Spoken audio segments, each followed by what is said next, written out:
The heart attack Eagles left every Philly fan checking their pulse at the end of the Rams game, as Philadelphia's defense, led by Jalen Carter's heroics, vaulted the Birds back into the NFC Championship game. Yet the disrespect surrounding Jalen Hurts this morning remains at an all-time high. Also, the latest on Hurts' knee and Quinyon's shoulder, and why Saquon Barkley's playoff performance is unlike anything we've seen in Philadelphia, to the point that it left my wife and dogs going crazy in my living room as I streamed the Birds win. Come on, Saquon! Yeah!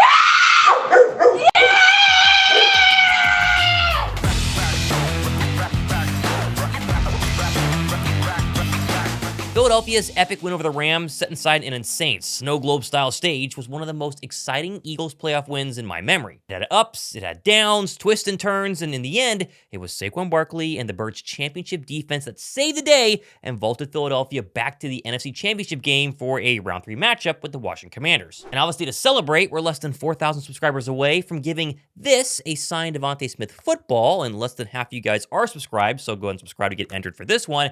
But right now, let's celebrate Saquon Barkley's player performance by doing a Saquon Barkley jersey giveaway. All you have to do is be subscribed, drop a like, and leave any comment down below in the comment section to go ahead and enter. Also, the jersey winner from Saturday's Straight Face giveaway is announced at the end of today's show, so stay tuned for that. I gotta start though with the big injury news, because cornerback Quinyon Mitchell, who suffered a shoulder injury on this hit of Matthew Stafford, left the game early in the first half and never returned. He did tell Olivia Reiner though in the locker room post-game he's, quote, fine, and when asked if he had any long-term concerns, he said, quote, no, I'm gonna be good. Q likely suffered a type 1 AC sprain, and while pain will obviously be a factor next week, he should be good to go. Also, quick shout out to Isaiah Rodgers for coming in and honestly playing some really great football, besides not being able to hold on to what could have been a critical interception. A lot, man. Without Isaiah, maybe we won't be this far, man, because like I said, when us go down, you don't see no kind of drop off. You know, he's amazing at what he do, man. Like I've been telling him, man, if he was on another team, he'd be easily a starting corner, like easily. And, you know, but he wanted to be here to learn from me, as he told me. He said he wanted to learn from me and you know, try to reach him to the next level. And I think he put a lot on tape, man, for any other 31 other teams that want him. That shows that he can hold up and be a starting corner in this league. The biggest injury news, though, obviously revolves around Jalen Hurts, who suffered a knee injury on this play late in the football game that caused him to get medical attention before coming back in and playing well, but not looking like his usual mobile self. Post-game, when asked about it, Hurts was cryptic, but said he would be ready to go next week. It's a tough game, a challenging game. I was able to finish the game and see how the week goes. Were there separate injuries? Like at the end of the half, it looked like you were slow to get up, you were late coming out of the tunnel, and then of course you had the one that sent you to the tent in the second half. No, great question. No, I was just seeing how the week would go, seeing how things progress. So you think you feel confident you'll play next week, I guess? Yeah. Also, I want to give a massive shout out to the sponsor for today's video, the Philadelphia Inquirer. The Inquirer has provided unparalleled sports coverage to Philly fans for decades, and their recently redesigned sports section allows you to create a free account and select which players and teams, obviously for me, the Eagles, you want to get the most relevant stories for. Whether you're tracking the Birds' march to the playoffs or wanting to stay up to date on what Howie Roseman does during the offseason, the Inquirer's redesigned sports section gives you everything Birds 24/7, 365 days a year. I've been using the Inquirer for a long time, even before I actually started this Eagles news channel, but one of my favorite new features that they have is the Choose Your Own Adventure articles, where you can pick the length of stories you want to read, from simply just basics to even deeper dives. It's the perfect way to customize your reading experience. Right now is the perfect time to check out the Inquirer. You can do that down below in my description box, or go to philadelphiainquirer.com/Thomas Mott today. Obviously, as of filming this on Monday morning, no official diagnosis for Jalen Hurts, although there were a bunch of doctors on Twitter who are saying PCL sprain, MCL sprain. I tend to agree with that. It's going to be an issue going forward, but he should play next week. Jalen Hurts' video is concerning for a bone bruise and ligament sprain. Now, he very likely will play. He finished this game, even attempted a tush-push. If he can be given a clean pocket, passing shouldn't be hugely affected. We would expect limited design runs and escapability. The real concern is that these can worsen pretty easily from an unlucky fall. Saquon Barkley postgame, though, would emphasize he thought the Rams were going a little low on some of their hits and said, kind of a dirty game. Cheap shots going on. They were tackling a certain way. But you know, when you have two talented players and we put up 250 plus, you expect that. But I think Jalen came out and, you know, was the word that he is, and came out there and grinded out for us, and we got the win. Now, I have zero doubts Hurts will practice at some point this week. I think 100% he will play. The main question, though, is how mobile can he be on that knee on just 1 week's rest, plus the re-injury factor. The most important thing in Sunday's game, keeping Jalen Hurts upright and clean and avoiding any sort of cheap hits on that knee. Which, by the way, I thought the one blight on this game, like the one bad part of the whole game, was the Birds' O-line. They gave up 7 total sacks, and well, sure, some were Jalen's fault, held on the ball a little too long. The guys up front run block very well. They didn't pass block to perfection. That's got to be much better in the NFC Championship game. Also, can I just say the discourse around Jalen Hurts today, it's absolutely insane. Jalen, in my opinion, played a really, really good overall football game. He was 3 for 4 on third down, 6 for 8 in the second half, 5 for 6 versus the blitz, had 70 yards rushing, and big factor here, 0 turnovers. All I heard this morning on national TV is Jalen Hurts is holding the Eagles back. Jalen Hurts is a major problem. You would think Jalen Hurts made the Eagles lose yesterday. What is wrong with the Eagles' passing game, and can they possibly win 2 more games like this? And yet, crickets on if Patrick Mahomes is 16 for 177 versus the Texans is holding the Chiefs back. Or what about Josh Allen? Sunday Night Football, he had 16 completions, 127 total yards, and yet he's a superhero. He's the MVP. Are we being serious here? Jalen's numbers yesterday should have looked something like 250 yards, 70 yards rushing, and 3 or 4 touchdowns if Smitty right here catches this pass early in the game, and then A.J. Brown doesn't drop this pass right here. This is basically a touchdown. Throw in Mekhi Becton getting called for a penalty on the Goddard catch and run, and then Lane Johnson right here. This is a false start that took away another rushing touchdown on the 4th down sneak. Like, I get it. We know Jalen's not going to throw over 400 yards a game, but I don't know how many times I have to say this. Lamar Jackson, Sunday Night Football, threw for 254 in a loss and had a brutal interception, again in a loss, whereas Jalen Hurts not only checked into both of Saquon's big runs, but had a lot of very good drives we're going to go over later on in the show, and again, did not turn the ball over. I thought he played very, very well, despite, sure, there being some mistakes here and there, and he even admitted post-game he's got to clean some things up.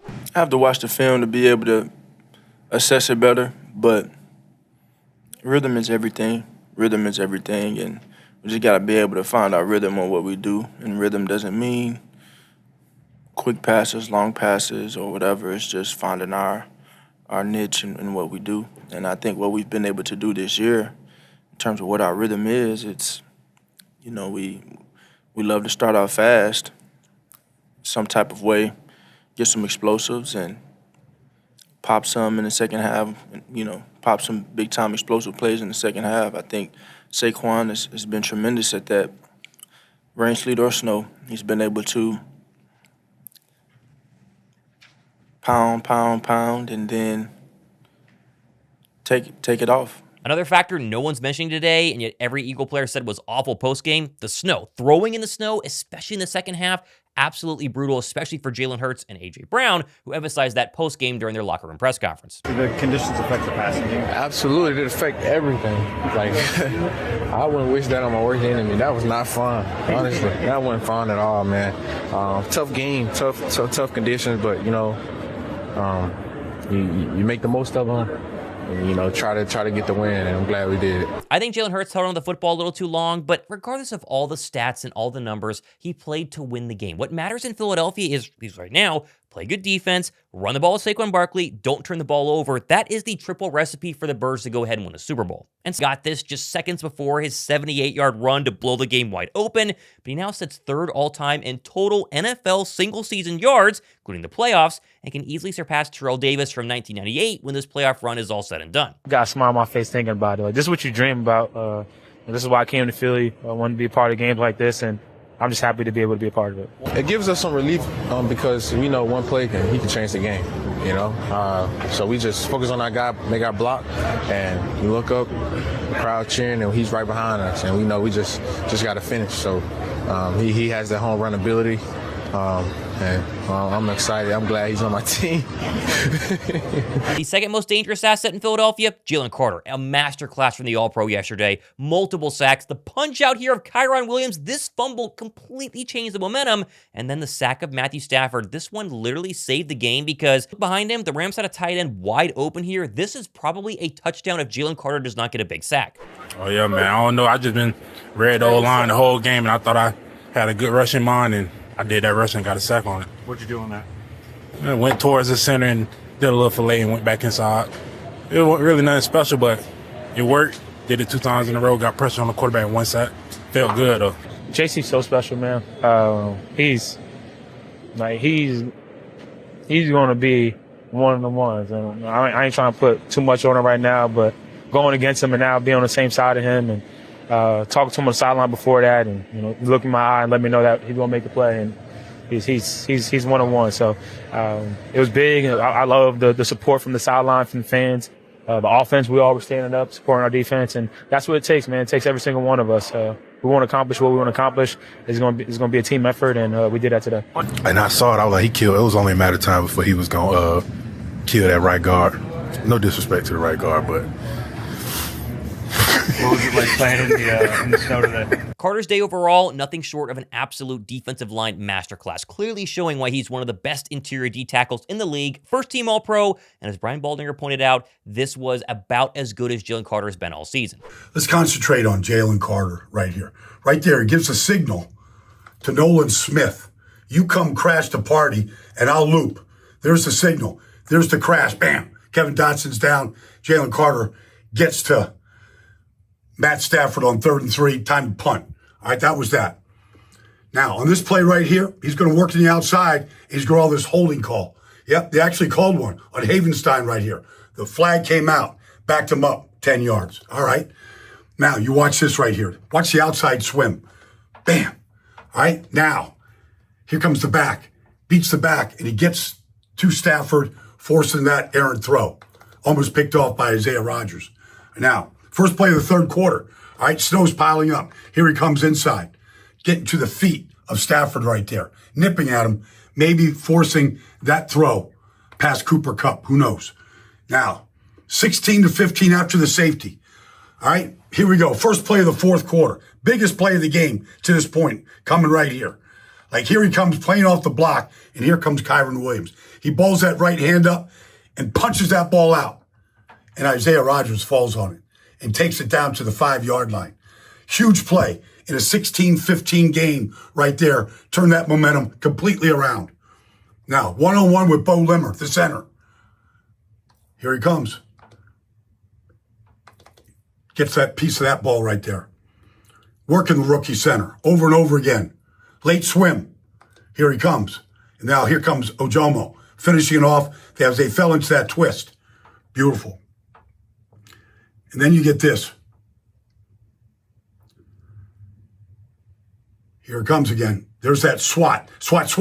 And down goes Stafford. The Eagles Super Bowl really hinges on these two players. If Saquon Barkley has a continued masterclass of football games and the NFC title game and the Super Bowl, they're probably going to win. And likewise, if Jalen Carter is completely unguardable, the interior pressure on both Jaden Daniels and Mahomes, or I guess Josh Allen, is going to be the big difference maker in Philadelphia's ability to win 2 more games and hoist the Vince Lombardi trophy for Super Bowl 58. Overall, though, this game was crazy. Like, Philadelphia started absolutely red hot as the then mobile Jalen Hurts took this 2nd and 4 run all the way to the house, an electrifying opening drive that got the link absolutely rocking. Stafford, likewise, he started pretty hot pre-snow, marching right down the field and capping it off with a massive touchdown here on a 12-play scoring drive, ending in the end zone with Tyler Higbee. Both offenses would then end their next drive on a sack, including Jalen Carter hoisting Matthew Stafford in the air. This looks pretty familiar to his UGA days. Then, of course, minutes before the end of the first quarter, Saquon Barkley would hit his first home run of the day and give a little extra something to Jared Verse at the end there. Gosh, I absolutely love this run. What's crazy is the game could have ended on the next drive as Isaiah Rodgers had a real chance to pick this ball off, but credit to the Rams for catching it and then getting into the red zone. Bird defensive hold, though, key factor inside the Eagle 20, would force LA to get a field goal and keep their slim lead. Hurts would then start marching yet again. He was pretty good all day long, despite what the media said, but take one of his 7 sacks at a brutal time and kick the Birds back out of field goal range. The entire first half was all about the Eagles' missed opportunities. Darius Slay had a drop pick, Isaiah Rodgers had a drop pick, the A.J. Brown drop in the end zone. Like, there were so many different factors that could have resulted in Philadelphia blowing out the Rams, and yet the media is going to say, oh, it was so close and Hurts didn't play that well. Starting in the third quarter, the Birds defense would again bend a little bit here, but then not break in the red zone. Shout out friend of the show, Jelix Hunt, a massive sack on 3rd and goal here to force yet another Rams field goal. Hurts would then drive down the field again, but take another critical sack. Can't keep doing this, Jalen. setting up Jake to make 44-yard field goal that he would hit to retake the lead. I have no idea why Jake Elliott can't hit an extra point, and yet he hit every single field goal yesterday, which I guess is fine as long as he's hitting field goals. But Jake, can you just give us made extra points as well going into the NFC title game? Momentum, though, would quickly shift as a safety in the end zone would give the Rams 2 points plus the football back. And then to start the fourth quarter, the Rams were driving. This was going to be it for LA until the Breadman saved the season right here. I'm telling you, this punch out of Kyron Williams and then recovery by Isaiah Rodgers, an unbelievable play from the All-Pro. And shout out to Isaiah Rodgers for finding a way to pick this up in the driving, sleeting, ice skating rink that was Lincoln Financial Field and run it all the way down the field. I do think Jalen's knee was a huge factor in the Birds not tush-pushing earlier on in this goal-to-go situation to try to take a more commanding lead. I know they went for it on 4th and goal and got it via the tush-push, although Lane Johnson's false start here, absolutely killer, but clearly they were not fully confident in Jalen's ability to drive forward on that bad knee. Still, the Bird defense would answer yet again on a play I nearly forgot until I watched the highlights earlier this morning. The strip sack by Nolan Smith here, the fumble recovery from Zack Baun. Nolan has become an elite edge rushing machine. I mean, he has been unbelievable the past few months, but this sack here, easily the biggest of his life. I mean, these Philly dogs on the defensive line, they were game wreckers all day long, but this sack and then Carter's to come were 2 of the biggest plays on defense all day long. Hurts would then complete a huge 4th and 4 to A.J. Brown, forgotten by the media, but the Birds would settle for another Jake Elliott field goal, which he would make on the ensuing drive. And again, missed opportunities. Philadelphia had 2 chances to score 2 touchdowns in the fourth quarter and completely put the Rams away. But, the false start by Lane Johnson, they had to kick 2 field goals. This could have been a blowout by the Birds, and no one is talking about that. And that all happened before the Rams would fail on this 3rd down and 10, give the ball back to Philadelphia, and then Saquon, I think he might have delivered one of the most hair-raising, chilling playoff runs in Philadelphia Eagle history. Listen to the crowd.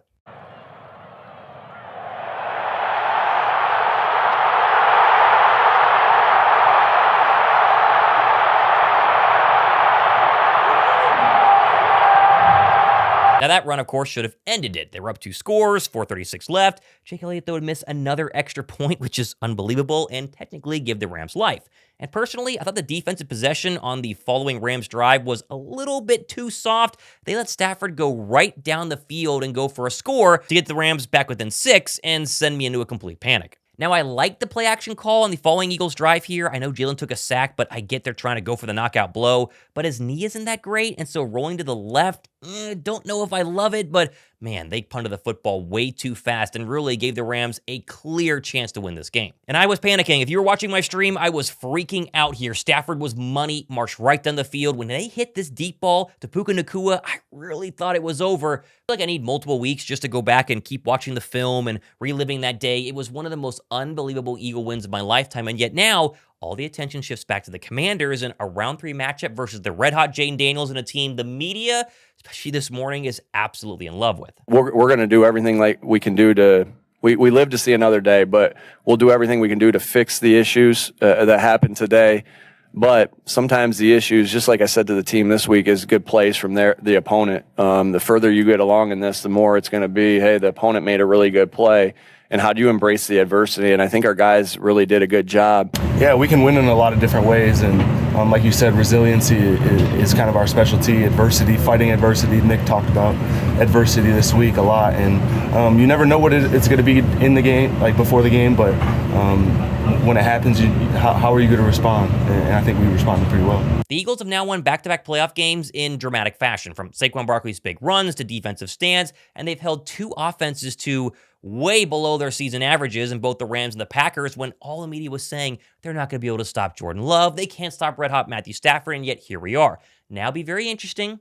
Now this week, you're going to hear a lot of praise for Jane Daniels. He's playing great football. I'm going to do a ton of preview work the next couple of days. I think this show is more about a recap of the game on Sunday and less about a preview of the Commanders game, but the Eagle offense versus the Commander defense, great matchup, and I think the Eagle defense is going to have a real chip on their shoulder to hold Jane Daniels to less than 5 touchdowns this time around. Now, I have a ton of giveaways going on right now, including the 80K giveaway right here when we get to the 80K subs, sign DeVonta Smith football, the Saquon jersey giveaway on today's show. Subscribe, drop a like, comment down below, and then the straight face jersey giveaway from Saturday. The winner was Andrew Hansen, and so Andrew, I'm sending you an email. I would have already sent it by the time this goes live. Going to respond to the email, but you are the winner, an Eagles jersey of your choice. Hope you guys had a good night's sleep on Sunday night. I slept like a baby. I was exhausted. That was a draining win for the Birds, but hey, just enjoy this victory Monday. We're back in the NFC title game, 2 wins away from winning a Super Bowl. I'm Thomas Mott. This has been The Thomas Mott Show.